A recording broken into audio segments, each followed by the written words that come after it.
start with what they're called. We're calling these health is community calls.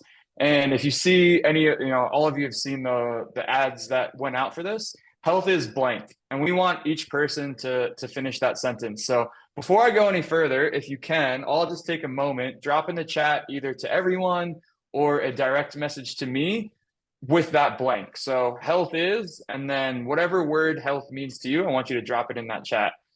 Today, health is nutrition. So we're going to be talking to Kaitlin Borncamp about nutrition. I'll introduce her in a second. But whatever first word that comes to mind, don't think too much about it. Drop it in the chat. I got health is balance. I like that one. Thank you. Health is movement. Health is a process. Kelly, that's 2 words, but I'll allow it. Health can mean a lot of things to a lot of people. And health is optimized. Thank you, Corey. The reason Tate and I started Quality Life and it's scaling so quickly and we're touching so many lives so quickly is really we asked ourselves this question a long time ago. Like, what does health mean to us, right? We operate and unfortunately live in what we consider less of a healthcare system, more of a sick care system. So we operate in a one-to-many system, meaning there's one physician, primary care, nurse practitioner, whoever that is, treating tons of clients or tons of patients. It's a one-to-many system, and those patients can only access that physician or nurse practitioner or PA, whoever it is, when they get sick. Quality Life was born out of what we believe is a true healthcare system. It started with a bunch of experience coming out of professional athletics, where instead of you having one to many, it's many to one. So you have a team doctor, a team trainer, athletic trainer, strength and conditioning trainer, nutritionist, registered dietitian, mental skills coach, whoever you have on this team that's working with elite level athletes, they're all there concerned about one individual's health 365 days a year. So it's not just access when you're sick or you need a healthcare team, it's daily data analytics and performance optimization so that pro athlete can go perform at their highest level, whether it's every week, every day, every 4 years. We've worked with Olympians and have a few Olympians consulting us on our staff.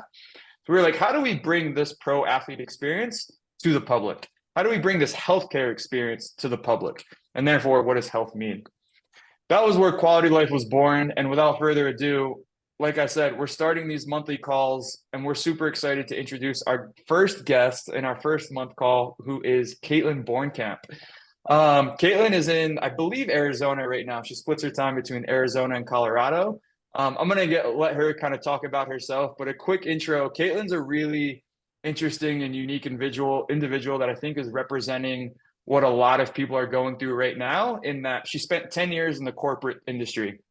She was a CPA at Ernst & Young, which is a massive, massive firm. She was, had a trajectory to go pretty far in that world, climb the corporate ladder like so many of us are doing, aspiring to do, or being told that that's the right thing to do. For lack of better terms, she might not like this, but I say she escaped. And now is a full-time nutrition coach, health coach, mindset coach, and really trying to serve the same community that Quality Life is serving, in that we want to change, and our mission statement is change one life so they can change many. We want to change the lives of people that have influence in platforms, whether that's C-suite people, attorneys, anyone who's a leader in their community. We want to change their lives so that they can have a ripple effect and they can be examples for the people they work with, their families at home, their friends, wherever they're at in their life.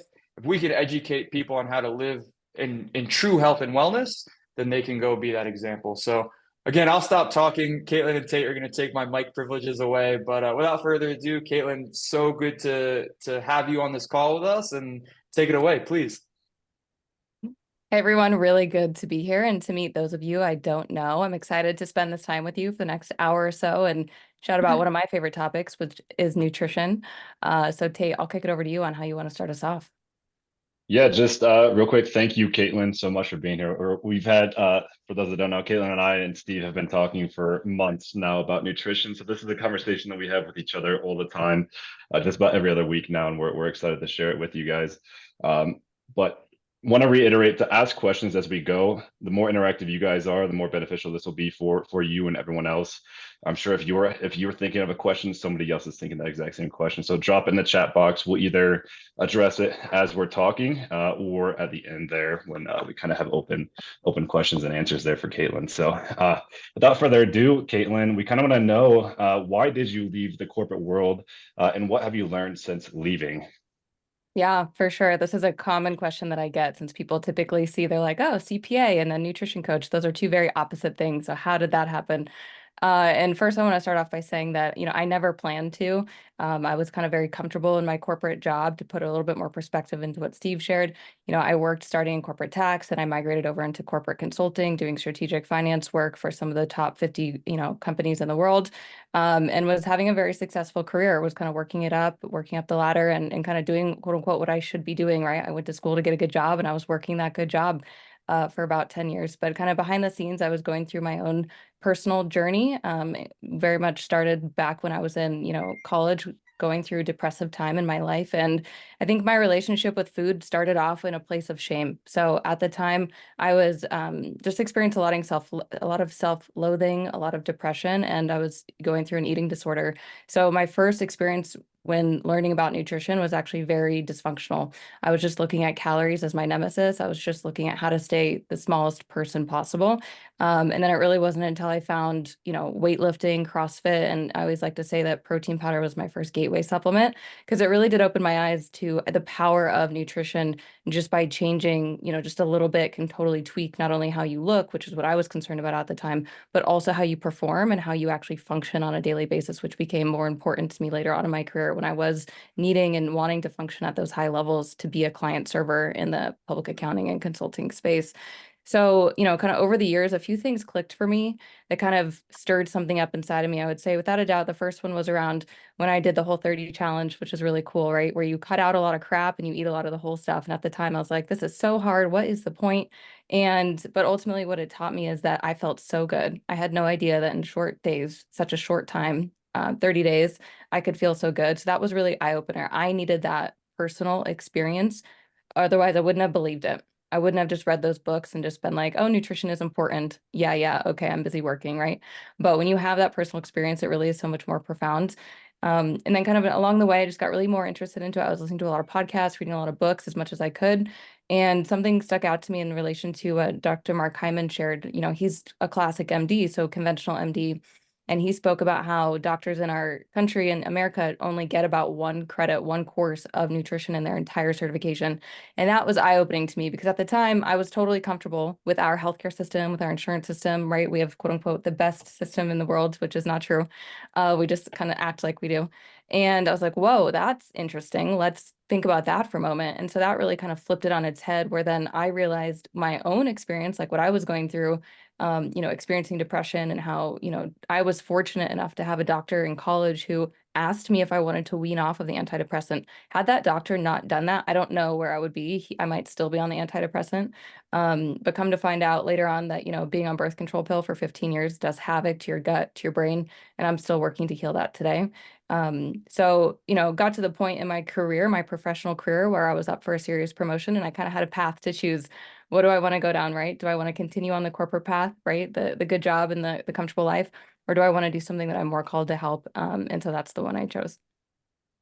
Amazing, amazing, incredible story. And one thing that I want to touch on is, and I know it's so significant and impactful in our world today, and it's fortunately becoming a topic of more conversation, is the mental health aspect of it. How often do you see that in some of the clients that you work with, and how much would you say that that's food related, or at least can be affected by food consumption? Yeah, I see it a lot. Honestly, I would say depression and anxiety are two of the top things for sure. And the other thing that is related to mental health, but not always categorized like this, is stress, right? We know we have stress, but honestly, it isn't usually categorized into mental health, and it probably should be, because I have found in my experience, my personal experience, as well as many of the clients that I work with, many of which are CPAs, consultants, attorneys, and we all kind of share the same personality traits of wanting to be an overachiever and perfectionist. And anxiety, depression, and stress are like the love triangle of those things. So that I definitely see often. And I think, Tate, what was the second part of your question? Kind of how to support it? Yeah, how do you know what are some kind of changes that you make to address that? You know, as a general, obviously each person's going to vary and it's going to depend per scenario there. But as a whole, kind of what's some of the biggest changes that you make in people's lives behaviorally that impacts them the most? Yeah. Yeah. I like how you added the behavioral part on there. And one of the main things, it sounds simple, but when done effectively, it's very impactful, is helping them achieve the things they want to do. Because that's where we get the most satisfaction out of. And it actually has surprised me. And I underestimated that because I'm just so direct, get to the point. I read about nutrition, what's the most effective for my clients from a physical perspective, because I always want to make sure I'm delivering, the leading edge information and what's going to be most effective for them in our time together. And without a doubt, it never fails that some of the most impactful breakthroughs that clients have is when they're like, man, I said I was going to do this thing for myself and I did it. Right. And because that perpetuates their momentum, those small wins turn into big wins. And then you start to build self-trust. And that impacts both your physical state, right? Because it reduces stress. And then it also does give you the positive reinforcement mentally, which supports more healthy mental state as well. And by when you say helping them achieve what they want, do you mean as far as like a physical goal, a business goal, a family, a relationship goal, or all the above? Yeah. Yeah. My work primarily with clients is focused more around wellness and work.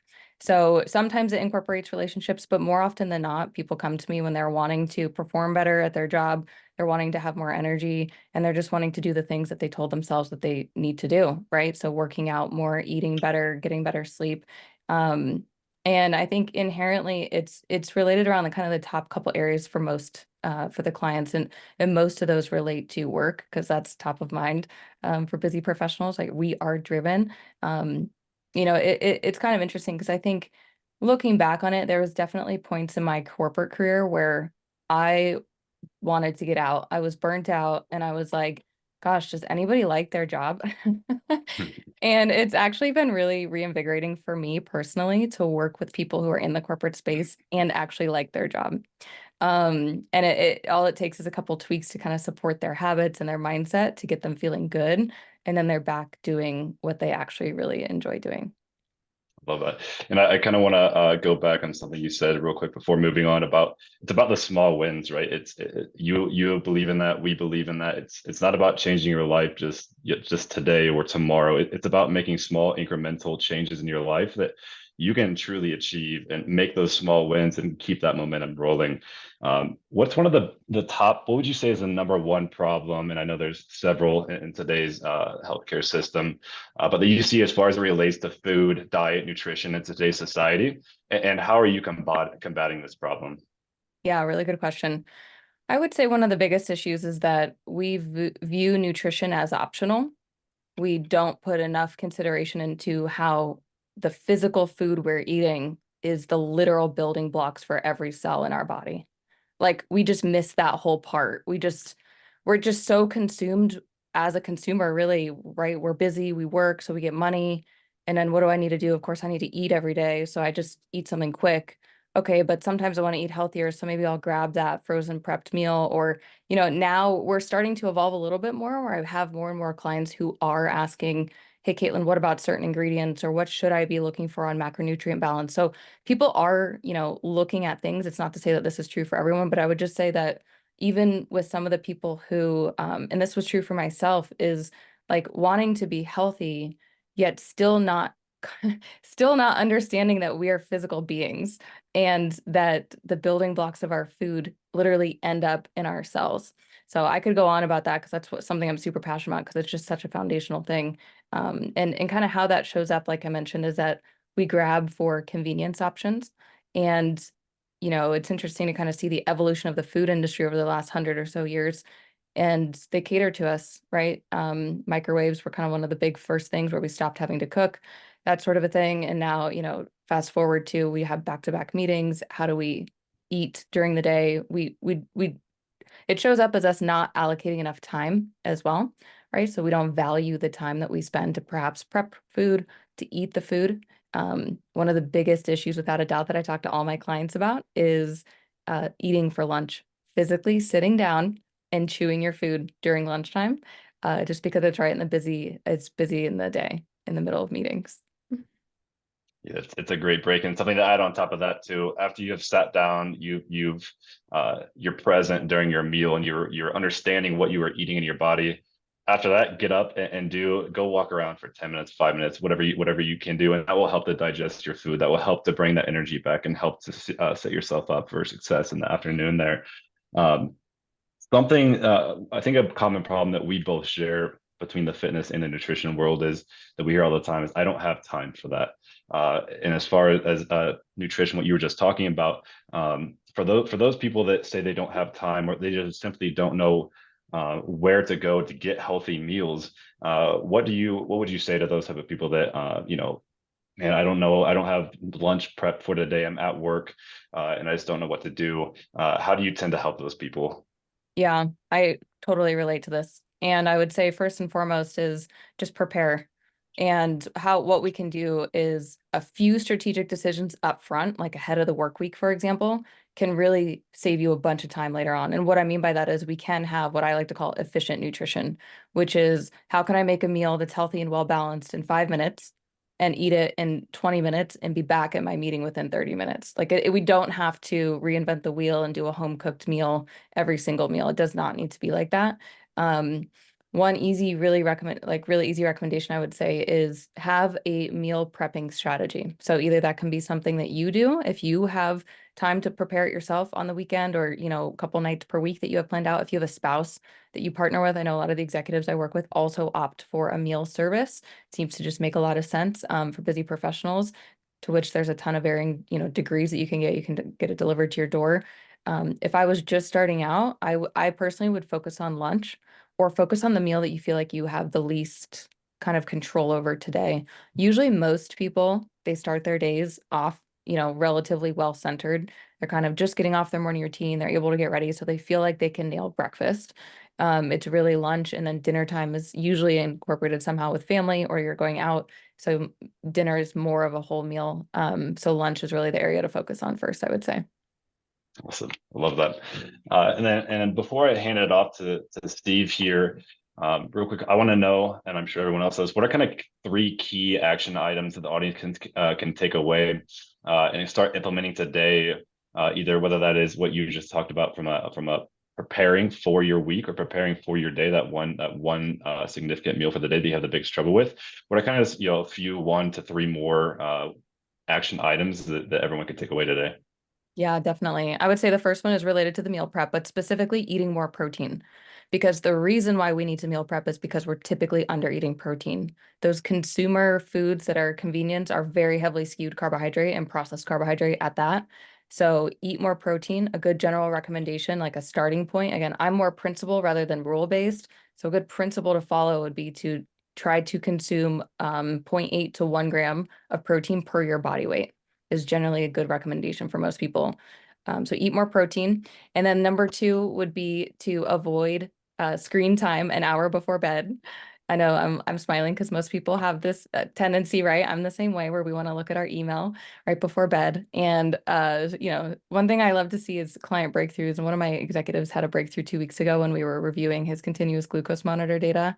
And it was a huge spike in his glucose right at 10 p.m. And I had asked him, I was like, that's interesting. Did you do a late night workout? Did you have a late night, dinner or dessert or something like that? And he goes, no, I didn't. And then he goes, oh, I know what it was. I checked my email right before going to bed. Right. And we That's saw wild. this. Yeah, we saw the spike in his glucose. And I asked him straight up, I said, would you have believed me if I told you that would have happened if you didn't see your own data? He said, no, I would have heard you, but I wouldn't have it wouldn't have sunk in. So therein lies the power of the wearables and the personalized data to really help. I mean, I'm the same way. Like I said, I wouldn't have had the same appreciation for nutrition had I not done the Whole30 all those years ago. You have to believe it to see it, or see it to believe it. Amazing. Those are so good. Just to reinforce that, prepare, start trying to get that hardest meal that you have a problem with throughout the week. Get that prepped. I prepare every Sunday and every Wednesday night. I have meals prepped out for the rest of the week. 0.8 grams per pound body weight protein per day is kind of a starting point. Obviously, that's going to vary per person and per goal. Just as an overall data point, that's a good starting point. And then no screen time 1 hour before bed. Yep, you got it. Amazing, amazing. Well, thank you. I'm going to pass it on to Steve. Everyone feel free to please keep asking questions in the chat box as we go.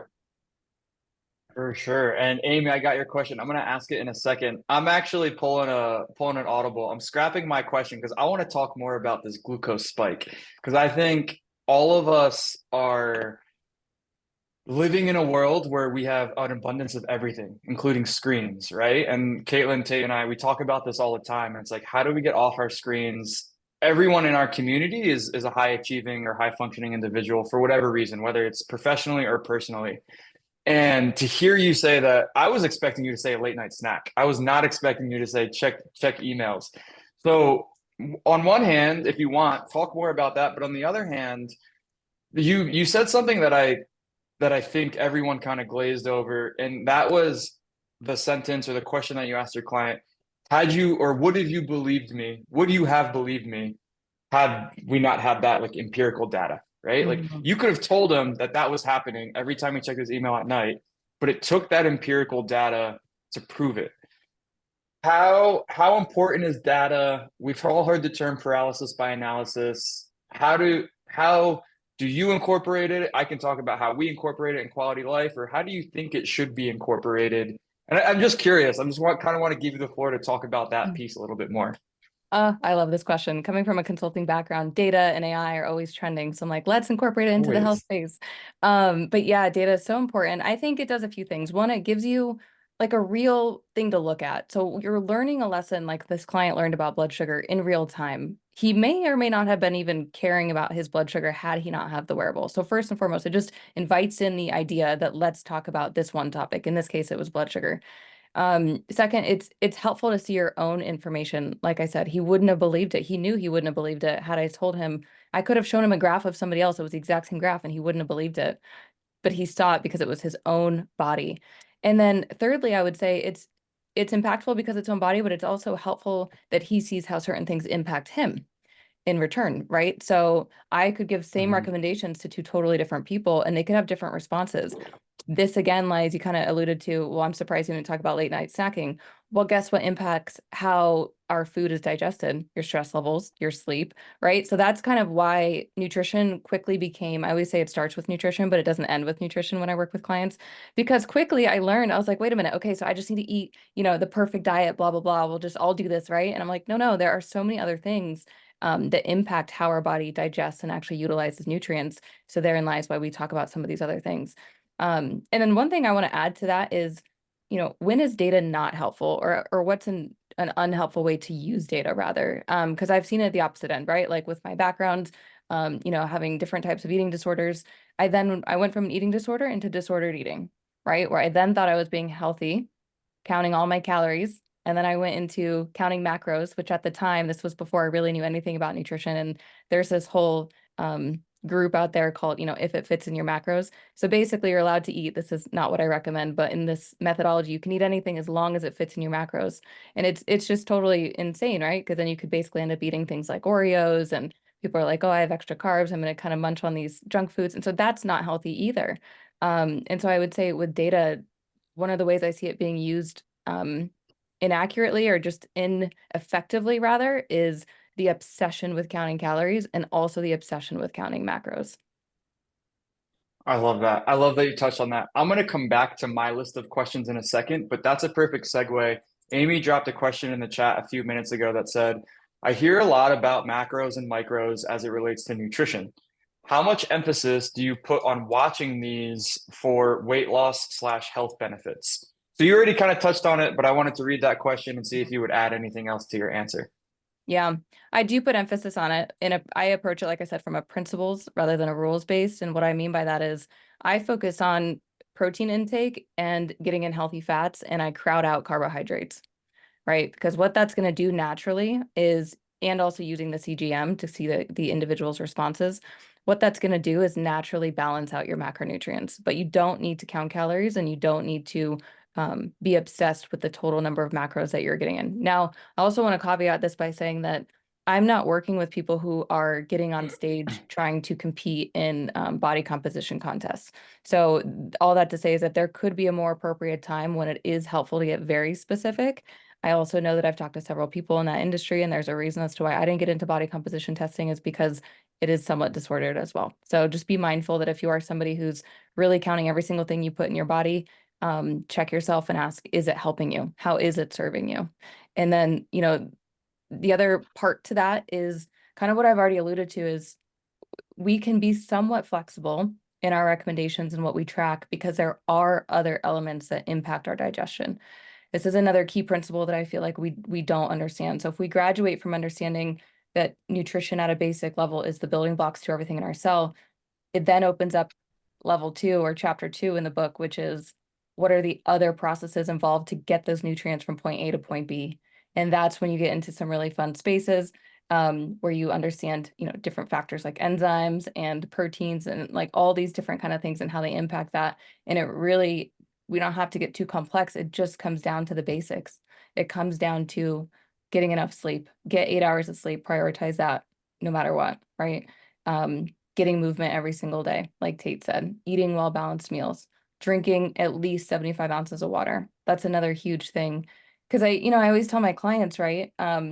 If we're doing all this effort to meal prep and then our cells are like raisins, they're not going to be able to utilize the nutrient.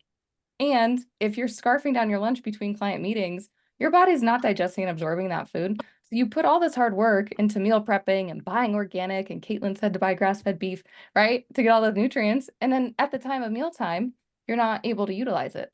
So that's why I'm a little bit more principles-based, like I said, on the actual nutrient requirements versus the whole picture. But I would say it's sort of based on our society's tendency to want to measure things, where we do have numbers on the calories and on the labels. But one thing I would just add to that is that we're evolving, and it's really cool to see some of the things that are up and coming in the health and tech space, and it will continue to evolve further, in kind of what the market demands as well. For sure. No, I love that. And Amy said it, as the word micros, and I think, you're using the word nutrients. You touched on this a little bit. I'm going to ask you to talk about a controversial topic for a second. If you don't want to, you don't have to, but where you're not counting micronutrients, right? And that makes sense. But how do we get our micronutrients? Because I feel like the agricultural processes that we've adapted, at least in the US, are sucking a lot of those nutrients out. And this is going to lead into a question about who should we believe on social media. So get ready. But what is your, and it could just be your opinion, right? Like, but on people saying, oh, I should just get all my nutrients from food. Can we even do that anymore in society? Yeah, this is a really good question. Okay, so this is where I put my accounting hat back on, and we trust but verify, right? That's what we were taught with the ethics of accounting and as a CPA. So here's how I think about it is, with micronutrients, those also come from our food. So, a plate of food, a meal, that's how we eat food. So let's think of it as a meal. We'll have all of it. It'll have macronutrients and micronutrients. Macronutrients obviously are just carbs, protein, and fat. Micronutrients are all the vitamins and minerals and different types of things like that. So it all comes from the same place, to answer your question. It's just a different component of it. And the second part of it is, can we actually get all the micronutrients we need? There's a lot of studies that have proven that, the soil degradation in our country has now depleted a lot of the micronutrient balances.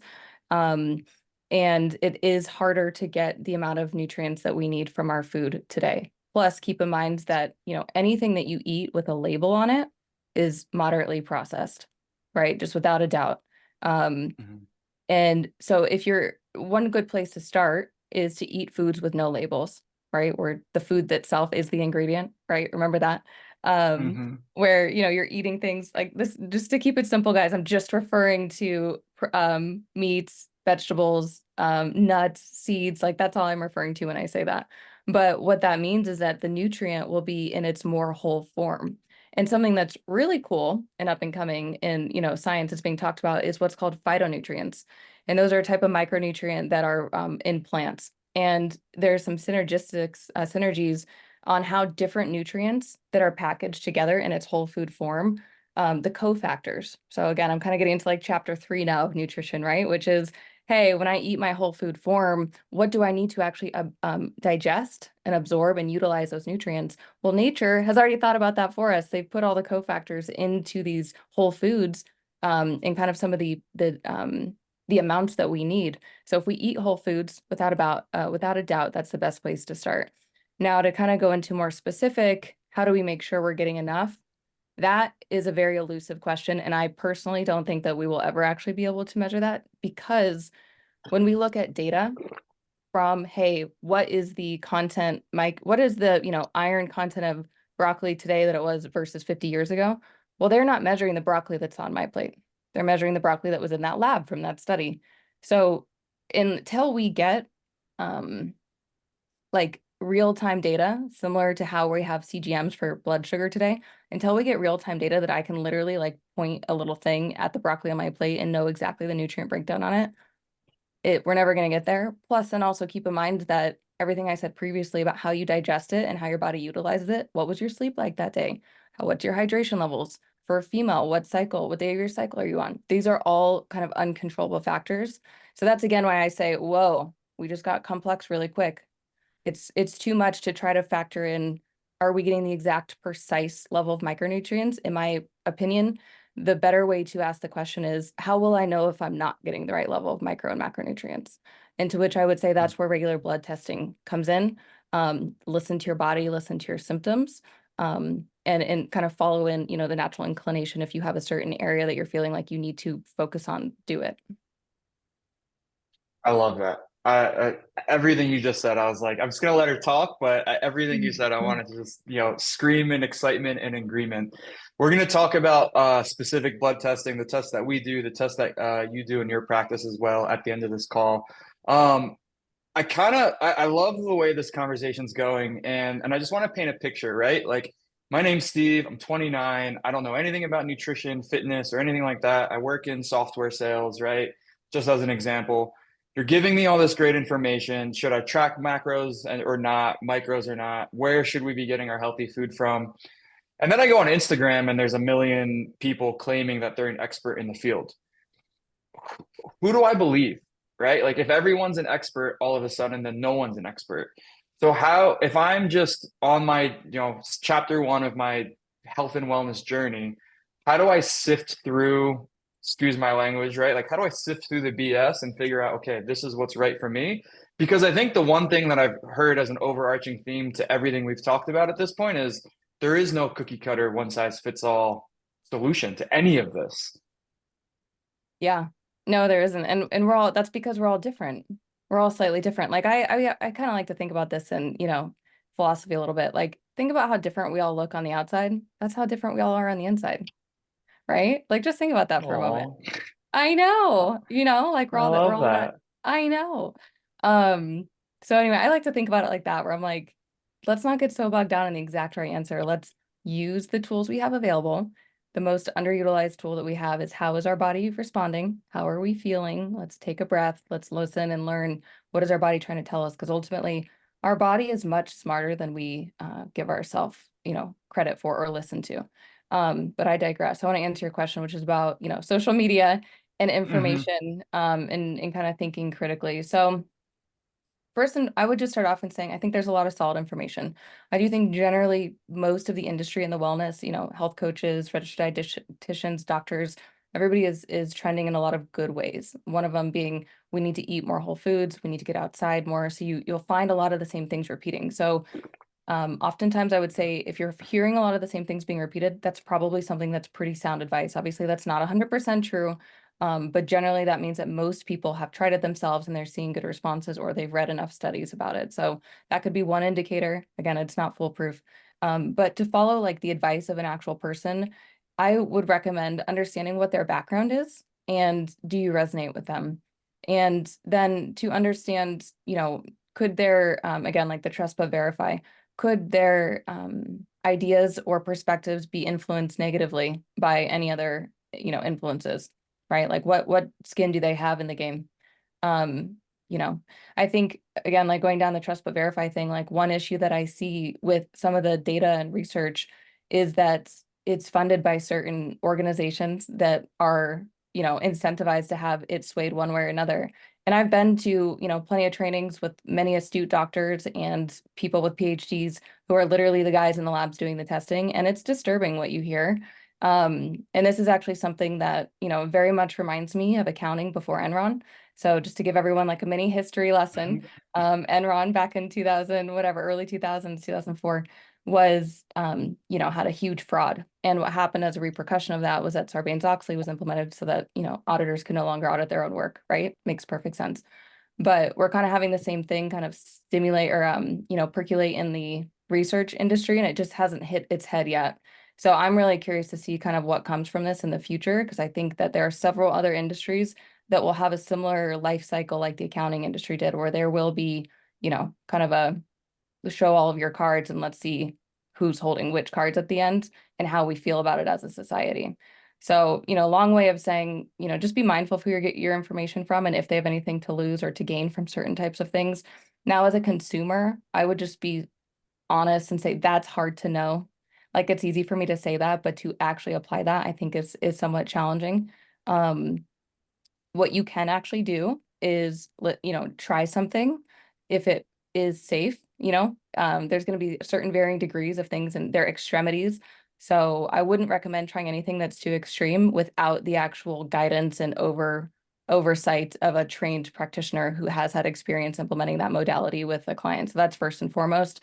But for anything else, it's sort of just like a, hey, does cutting out email one hour before bed, like there's no harm in trying that. Try it and see how it works for you. You know what I mean? So you can kind of apply those Yeah. in different ways. That's spot on. I'm so glad you linked it back to that because if you weren't, I was going to. There's been two. Well, that's a gem, and I gotta shout out another thing that I've heard you say before, Kaitlin. First of all, if you guys missed it, the gem that she just shared is we all look so different on the outside. For whatever reason, when it comes to science, we all think we're exactly the same on the inside, and that's just not true. So I needed to reiterate that because that blew me away when you said that, and I hope that resonates with people. That piece that you just said about try it, right? Like try it and see how you feel. You haven't said this on this call, but Kaitlin, I've heard you say this a lot, so I gotta repeat it. A rising tide lifts all ships. If we get hung up, and I mentioned the cliche phrase paralysis by analysis, I feel like if we get hung up on trying to count exact macros or micros or look at our testing and be like, well, this marker contradicts this marker, and I have a sensitivity to this food, but then someone told me that this food's healthy. What should I do? It's like the end of the day, let's try out some stuff and see what feels good. And if we elevate one piece of your life, whether it's your nutrition, your fitness, your sleep, your habits, your identity, it's going to elevate a lot of other pieces of your life. So I really appreciate you saying that. I'm gonna read. There's a lot of questions coming in the chat. I've been trying to listen to you and read these around micronutrient and macros. So I'm just gonna read two or three of them, and I think you can answer all of them in one shot. Corey Duffy asked, "What micronutrient do you see deficient with? Like, what generally speaking, what micronutrient do you see most deficient with most clients?" Yeah, I would say those, Go ahead. yeah, for that one, I would say vitamin D for sure. And also B12 is another common one. Sometimes iron as well. Okay, and that's what I thought you were gonna say. So perfect. Um, Kelly Wyman, same topic, right? What do you see as the biggest telltale sign or symptom of not getting enough nutrients? She said, is it energy, brain fog, or any other example that you can give? Yeah, those are really good first signs for sure. It's really that's where kind of the whole system view comes into play. There are a ton of different things. I mean, you could look at your fingernails for white spots as an indicator of zinc deficiency. Right, having slumps in Everyone's nails. checking their fingers out, nails out. I know, right? Yeah, Go look. I right. know, right? That's an easy one. If you have flaky skin or eczema, that could be related to a fatty acid deficiency or something like that. Anything related to acne is something related to digestive distress potentially. So it's also, I just want to encourage the audience to explore the concepts beyond just, again, one nutrient, a solo nutrient like a micronutrient or macronutrient, and implore you to consider entire systems of your body. How is my digestive tract doing? How is my brain functioning? How is my heart health? And realize that it's a whole body that we're talking about here. And again, to kind of go back to the micronutrient question, well, even if I'm, if I am deficient in a micronutrient, how then do I increase the micronutrient? I'm going to eat the food. How do I digest the food? I need stomach acid, right? Digestive tract. So it's a whole system. Don't just think about these in just one singular view. I love that. I want to wrap that up with this last question from Kelly. And I'm gonna open the floor up. If Corey Duffy, if you want to chime in on this question as well. Corey's a geneticist by trade. Kelly's question is, what's more determinative, genes or lifestyle? Yeah, I'll start. I personally think that it is lifestyle. And the reason for that is, right, there was the Human Genome Project that was done about 20 years ago, where they tried to go and isolate every single gene that was correlated or several genes correlated to each individual disease that humans have ever seen. And the study was largely inconclusive. And so it also talks about, speaks to rather, that how the same genes can be expressed in different ways. One of the things that's also interesting is that when we think of genes, right, that we're talking about the DNA within the cell, but largely from what I know is that the expression of the gene also is impacted by the proteins or the peptides on the external, the cell membrane. That's kind of scientifically what I've researched and what I know, but just, from my own, as a human to human, what I've seen is that a change in mindset and environment can have significant impact on how you feel and perform physically. And so I think oftentimes it's easy to say, hey, should I be worried? My family has this running in its genetics with blah, blah, blah. And it's like, well, are you doing things to actively prevent that? Are you exercising regularly? Are you working out? Or are you sleeping well? Are you eating well? How is your relationship with food? Is it similar to your parents? I think we underplay how our, early childhood upbringing imparts our imprints on our mindset related to nutrition. And then the nutrition later on in life impacts those genes in the same way. Does that make sense?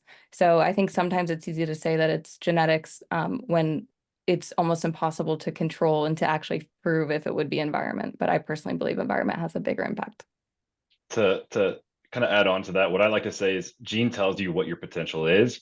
Lifestyle determines if you're going to realize that potential, good or bad. So just because you're genetically predisposed to something, if you have a healthy lifestyle, that doesn't necessarily mean that that's going to happen, right? And so genes will tell you, yeah, are you predisposed to that? Great. But your lifestyle determines whether an environment, like you said, determines whether or not you realize that potential.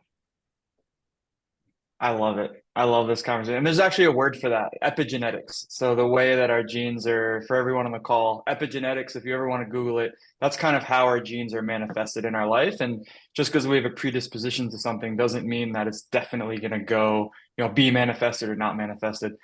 Corey Duffy, our resident geneticist, is giving us the emoji thumbs up. So I think we did a good job.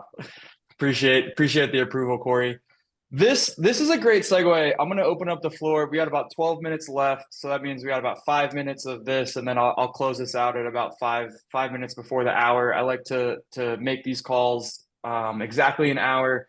But you talked about, I think the epigenetics conversation is a perfect segue into something that has really been a topic of conversation with, I know in the quality life side, I know Kaitlin in your practice, and I've heard it with a lot of other clinicians and practitioners in the health and wellness space is, so what, right? Like, one, everyone's talking about longevity, but it's this hard thing. It's like, I don't want to live to 100, right? And a lot of people are bedridden at 80 and then they're living to 100. And it's like, well, that doesn't matter now. Like what matters now is like making money and being in the rat race and doing all these things. And then all of a sudden we're 80 and our hip hurts and we can't walk and we have cardiovascular disease or metabolic disease. And it begs the question, and I always try to figure out how to ask this without offending anyone, but it's like,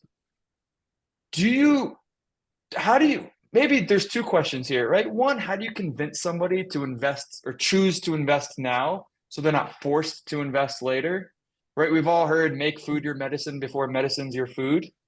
I'll say that again if people haven't heard it, right? Make food your medicine before medicine becomes your food. Can you just speak to that and maybe from two aspects? One, from a physiological aspect, right? Like why, like what is science telling us and proving to us of why it's better to choose to invest now rather than be forced to invest later?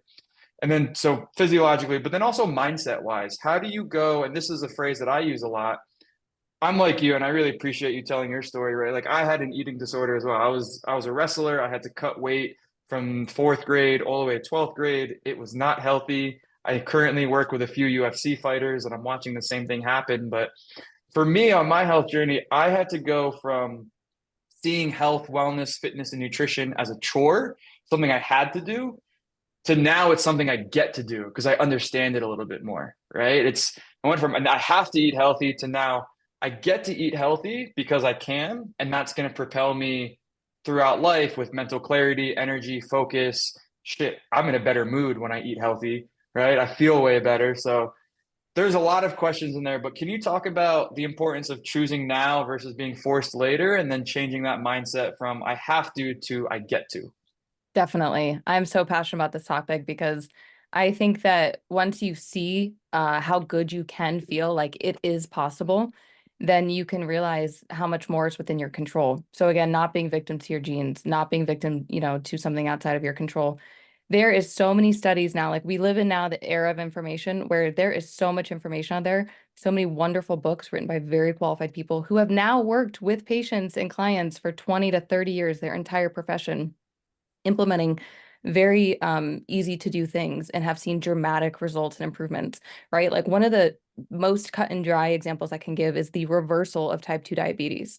It's also preventable, but it's reversible, not 100% of the time, but in large majority of people, which I just think is so fascinating because when we first started seeing diabetes, we thought it wasn't reversible, right? So one thing I would say too is that if you're wanting to, hey, like I'm not past the point of changing yet, because I always like to say, we can't convince anybody, and we like to see what we can get away with. That's the honest answer. But ultimately, our society today, depicts that life can just be victim to our genes, and that's absolutely not the case. Go out there, read some books. If anybody wants, certain topics that you want to read about, hit me up and I'll be happy to guide you to some of my favorite podcasts and books where you can learn more information. And then in terms of why do it now is because you will literally feel and perform and look better. You literally will, right? Like it matters. And again, it's kind of when I think about, okay, physical health, yes, we get that because we get to look better. And, we put our body image on a pedestal in the society. So I don't really have to explain that too much. But when we talk about mental health in our society traditionally has been approached as this elusive topic. It's kind of hard to wrangle. And what I really like about Dr. Daniel Amen is that he was the first one to call out the elephant in the room, which was that the mental health industry, psychiatrists, therapists, people like that were the only doctor to prescribe medication where they didn't actually analyze the organ that they were prescribing medication for, which is the brain. So all of these great things that we're Wow. talking about also have a profound impact on your body, but also your brain. So we're also not victims to our mental health state. I think about this often. Like I experience depression. I no longer choose to say I struggle with depression because I'm trying not to struggle with it. I experience Hmm. depression. Words matter. Those are your neurons in your brain. I went down this rabbit hole 4 or 5 years ago. How are neurons made? How does that work? Oh, wow. Neurons can change. You guys, like 20 years ago, we grew up thinking that your brain stopped developing after the age of 26. We now know that's not the case. Like science is evolving, science is actually behind. So that's one other thing too that I would just encourage, anybody who's listening to just have like a little bit of optimism that you could take with you is that, science is always going to be limited. It's always trying to catch up to what's happening in actuality, which means that we have way more power than we think we do over our physical health, over our mental health, over our entire life. So I hope that that's at least like an ounce of inspiration that people can take to just improve something in their health and their nutrition. It definitely is. And I appreciate we could do a whole nother hour, if not 3 hour talk on that mindset piece. And I really appreciate you ending it on like on like an optimistic note. And also like there is hope, right? You're not doomed Yeah. by genetics. I think, and this is a controversial way to say it, but like I think people use genetics as a cop out sometimes. And it's good information to have to know how to make sure that certain predispositions don't manifest. But really there's a lot of things in our control. And I think it's a mindset shift that a lot of us that change a lot of our lives. Chris is in the audience. He just threw something in the chat that I want to say out loud if people are watching this recording. He's a doctor of physical therapy, and he said everything that you just said parallels pain and injury, right? The way we look at nutrition is the same way we look at pain. And they actually, I know this for a fact, they shared neural pathways within our brain and our central nervous system. So, Chris, I appreciate you tossing that out. Um, Kaitlin, words can't express how appreciative we are for you to come on, spread knowledge. I got a lot of interesting feedback before this call. A lot around like it being free. And obviously, the three of us have a ton of credentials and backgrounds and experience and all this. And back to my social media question about like why, who do we trust? Why is there so much out there? Everyone's an expert. Really kind of bringing it full circle. Our goal with these calls is to give quality information out for free because there's just too much other stuff out there that could potentially be dangerous for people. So that being said, again, thank you so much. If I remember correctly, your 3 tips for people that they can introduce in their lives right now or prepare, right? And that's not just with nutrition, that's with everything in life. Eat more protein, 100, and I'm just going to add drink more water too. Eat more protein, drink more water. And then avoid screens 1 hour before bed for so many reasons. Mel Robbins is actually, if you guys don't know, Mel Robbins is one of these like David Goggins, Ed Milet type people. And she has the 3-2-1 rule that I really love. 3 hours before bed, no work. You stop doing work. 2 hours before bed, no food. And then 1 hour before bed, no screens. Follow that 3-2-1 rule. It'll set you up for success. 2 things I want to touch on. One, obviously, we talked a lot about testing. Really, the only way knowing, what your blood biomarkers are, talking about the whole micronutrient conversation we had. We do use testing, both blood biomarker testing, a urine analysis, and a full genetic mapping through Quality Life. So that comes standard in all of our packages. And that's another way we're not guessing, right? Like we take empirical data and then we use it to create the correct intervention for all of our clients. Another thing that I'm super excited, I'm actually going to share my screen, which is risky in this type of environment, but we're super, super pumped to announce unofficially, Tate, officially, a preparation, essentially like solution. So we've teamed up with Daily Dose. The official announcement's coming tomorrow, but we have our own Quality Life branded executive nutrition meal plan.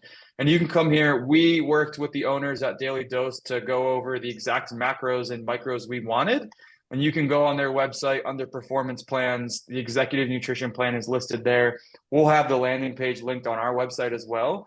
But really, in the effort to make health accessible, convenient, and change one life so we can have this ripple effect and our clients can change many, we thought getting some sort of meal delivery service official partnership would be a great way to serve our community. So I'm really happy Prepare was one of your things because I think that's an awesome thing that we can provide our community. So we're getting a ton of stuff in the chat saying, great, thank you, great info, excellent information. Again, I just want to thank everyone for attending. Kaitlin, you're amazing. We appreciate you. I'll stop talking again because I tend to do that a lot. But if you have anything to close us out, or if not, hope everyone enjoys their Thursday evening wherever you're at in the country. I have nothing. Thank you so much, Kaitlin, and thank you everyone else. If you ever have any questions, I know that Steve will be sending out an email with kind of all of our contacts for both ourselves and Kaitlin. So feel free to reach out to us at any point. Thanks for having me, everybody. Thank you.